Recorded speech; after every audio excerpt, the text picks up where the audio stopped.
Et bonjour Alexis Lacroix. Bonjour Steve Nadjar. Alexis, merci d'être avec nous comme tous les lundis dans le Grand Journal. Vous êtes le directeur de la rédaction d'Actualité Juive. Et vous vous demandez, Alexis, cette semaine, si la France insoumise ne souffrirait pas d'une petite crise de croissance. Oui, vous voyez, ça ne serait pas la première fois d'ailleurs que pour une formation politique, fût-elle centrale ou fût-elle plus positionnée sur les bords, entre guillemets, dits extrémistes, une certaine puissance politique qui s'est manifestée notamment lors de la présidentielle, puis ensuite des législatives. 22,2% à la présidentielle, c'est un score important, ça veut dire presque un Français sur 4 qui a, si vous voulez, préempté les idées de Jean-Luc Mélenchon, s'accompagne paradoxalement d'une crise politique qui part, alors on va dire, j'allais dire, d'un prétexte interne. Elle n'est pas assez, avant de revenir sur les modalités et le prétexte, elle n'est pas un peu précoce, cette crise, Alexis ? Elle est précoce, incontestablement, mais si vous voulez, la question qui se pose, je crois, plus largement, c'est un parti comme la France Insoumise, se renforce-t-il en s'épurant, se réinvente-t-il en excluant, en excommuniant, ou tout au moins en mettant de côté un certain nombre de ses membres, et même de ses membres historiques. Alors cette question, qui sonne très gauche communiste, elle est vieille comme toutes les formations d'obédience révolutionnaire qui s'inscrivent, pour aller très vite, dans le sillage du marxisme ou de la tradition marxiste. Et elle prend un relief nouveau avec la désignation, un petit peu sur un mode centralisme démocratique, de la place du colonel Fabien des années 70, du nouveau, qui n'est pas secrétaire général, mais en l'occurrence coordinateur de la France Insoumise, le député donc des Bouches-du-Rhône, Manuel Bompard, à la suite donc du départ forcé d'Adrien Quatennens, destitué de ses fonctions après des présomptions de violence conjugale. Nous n'allons pas nous prononcer sur la réalité de ce dossier. Mais voilà que cette désignation de Manuel Bompard suscite un tir de barrage, et un tir de barrage qui est intéressant car il provient, disons, d'une grande partie de l'entourage proche et même, j'allais dire, affectivement proche de Jean-Luc Mélenchon. Je pense notamment au député de la Seine-Saint-Denis, Alexis Corbière, qui est un intime de Jean-Luc Mélenchon depuis des années, avec d'ailleurs son épouse Raquel Garrido. Ce qui n'est pas le cas, par exemple, de Clémentine Autain.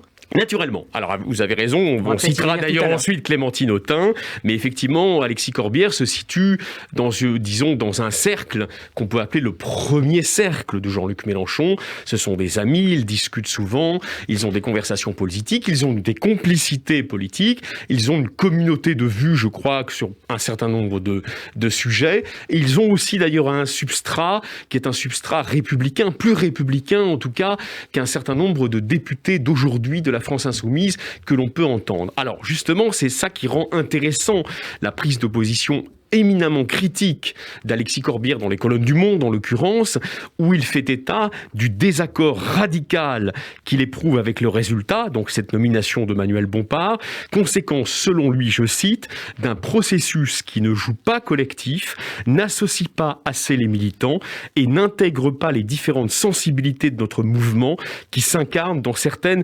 personnalité. Est-ce qu'on peut parler, Alexis, de déficience ou de défaillance de la vie démocratique au sein du parti ? Je poursuis juste avec... Oui. Je vais vous répondre. Mais effectivement, en tout cas, c'est la question qui est posée. Pour Corbière, si on poursuit juste son analyse dans Le Monde, il déplore que cette nouvelle direction collégiale autour de Manuel Bompard comporte des profils sociologiques essentiellement comparables, et il explicite 18 des 21 membres nommés. Il n'en fait pas partie, mais d'ailleurs il ne parle pas, paraît-il, à partir de ce point de vue, ni à partir de l'expression d'une quelconque déception. Sont aujourd'hui, précise-t-il, des parlementaires, avec le plus souvent des profils sociologiques comparables. Alors quand on est parlementaire, généralement en France, on le sait très bien, on est quand même une émanation peu ou prou d'une forme de bourgeoisie intellectuelle, de CSP+, etc. Il y a de moins en moins de parlementaires issus des catégories populaires. C'est une réalité sociologique observable. Alors du côté de Jean-Luc Mélenchon, son ami, mais néanmoins, là, vous voyez, le torchon brûle, il répond « Pourquoi tant de barouf ?» Ce n'est, après tout, qu'une coordination opérationnelle, semble-t-il, répondre à Alexis Corbière. Et Corbière poursuit « Pour les militants, ne pas voter tout le temps est une chose, ne voter jamais en est une autre. » Alors, je vais vous répondre sur le fond de votre question, car La prise de position d'Alexis Corbière a été renforcée par un certain nombre de voix. D'un côté, François Ruffin, mais de l'autre aussi Clémentine Autain, qui, si vous voulez, immédiatement a aussi pris la plume pour voler au secours d'Alexis Corbière, exprimer sa solidarité avec son approche, au fond, de la crise interne à la France insoumise. C'était hier dans le journal du dimanche. Voilà. Et alors donc, pour répondre à votre question sur cette espèce de déficit, au fond, de démocratie interne, il faut peut-être poursuivre la lecture de la prise de position d'Alexis Corbière dans les colonnes du quotidien du soir. Pourquoi, écrit Corbière, ne pas plutôt rechercher une forme de, entre guillemets, parité sociale, avec, ajoute-t-il, des dirigeants issus des zones rurales, des quartiers populaires, des militants syndicaux, associatifs, et surtout des personnes issues des classes populaires, lançant par ailleurs un appel à l'apaisement et à l'unité. Donc pas plus de courants, de diversité de courants idéologiques, mais plus de diversité sociale, finalement. Alors, visiblement, ça se recoupe, car en réalité, il souhaite, dit-il aussi au Monde, que le courant d'idées qu'il défend puisse, je cite, exister plus nettement dans cette nouvelle équipe dirigeante qui serait une clé pour gagner demain et en particulier en 2027. Et à cette occasion, Alexis Corbière plaide pour la présence à la tête du parti de personnalités que nous venons de citer, cher Steve, comme François Ruffin et Clémentine Autain, qui disent, estime-t-il, des choses stimulantes, d'autres dans lesquelles il ne se reconnaît pas, et d'autres encore qui doivent se retrouver dans une équipe de direction pensante. Alors justement, c'est très intéressant, parce que nous avons sans doute là l'expression d'un champ de tension, comme il peut en exister dans plusieurs formations politiques, mais notamment dans celle-ci. Entre, au fond, on va y revenir, les fondations du mouvement. Les fondations du mouvement, elles sont, comme d'autres mouvements d'ailleurs, mais elles sont essentiellement autour d'un homme, dans une forme, au fond, de centralisme démocratique relooké.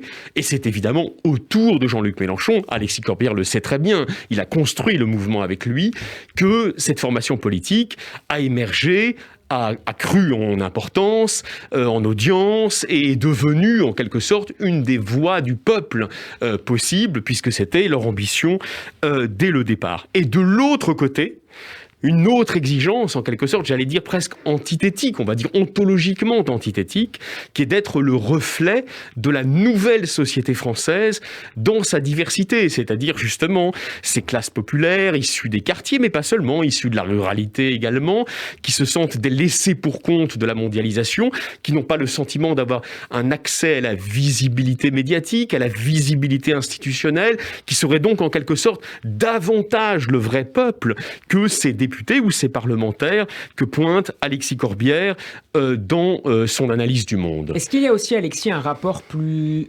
horizontal au pouvoir ? Alors, vous voulez dire au sein de LFI ? Au sein de cette deuxième ligne, donc, défendue par Alexis Corbière ou Clémentine Autain par rapport à Jean-Luc Mélenchon. C'est évident. C'est-à-dire que ce qu'on voit bien, c'est qu'en fait, au travers de cette crise, qui est peut-être une crise résolutoire, enfin on verra dans les semaines qui viennent, se pose la question effectivement des fondations, on va dire, structurelles du parti. En réalité, il faut toujours revenir aux matrices. En politique aussi, il faut revenir aux matrices.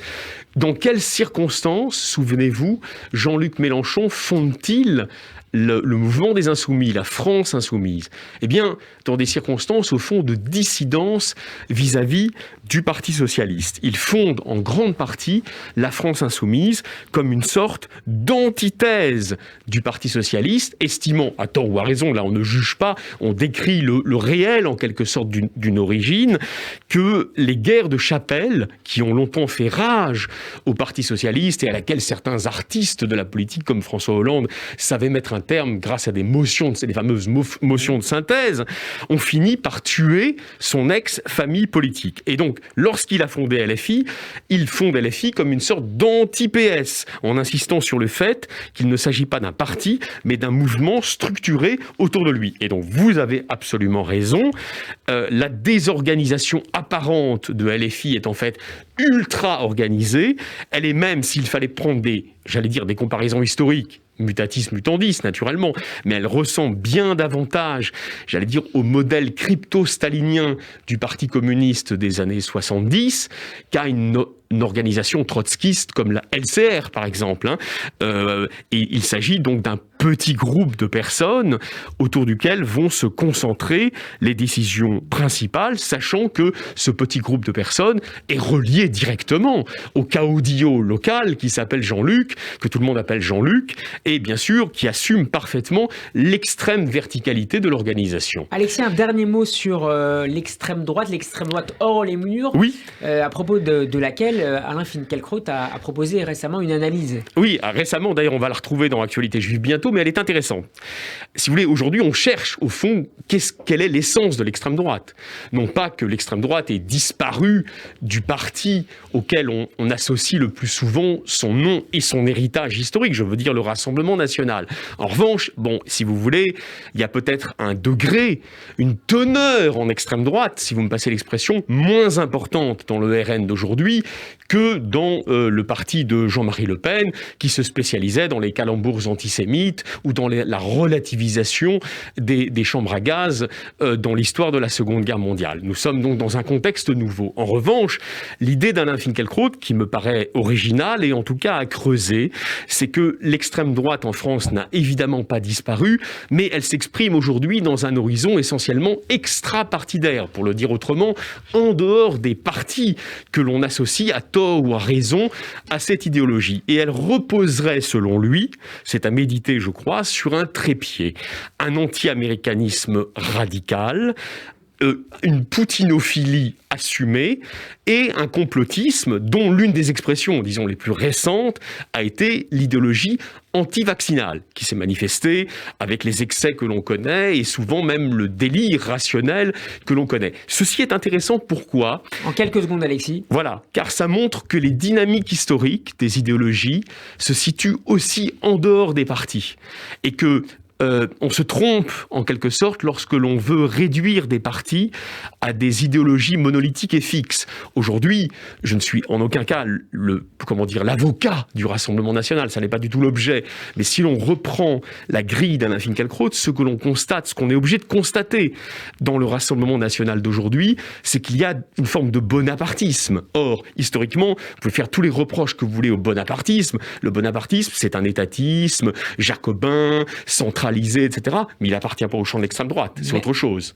Merci beaucoup Alexis Lacroix d'avoir été avec nous. On peut vous réécouter en podcast sur radioj.fr et sur notre page YouTube. Je rappelle que vous êtes le directeur de la rédaction d'Actualité Juive. Merci à vous et à mercredi pour nous présenter le nouveau numéro d'Actualité Juive. Avec joie, cher Steve. Bonne fête de Hanouka.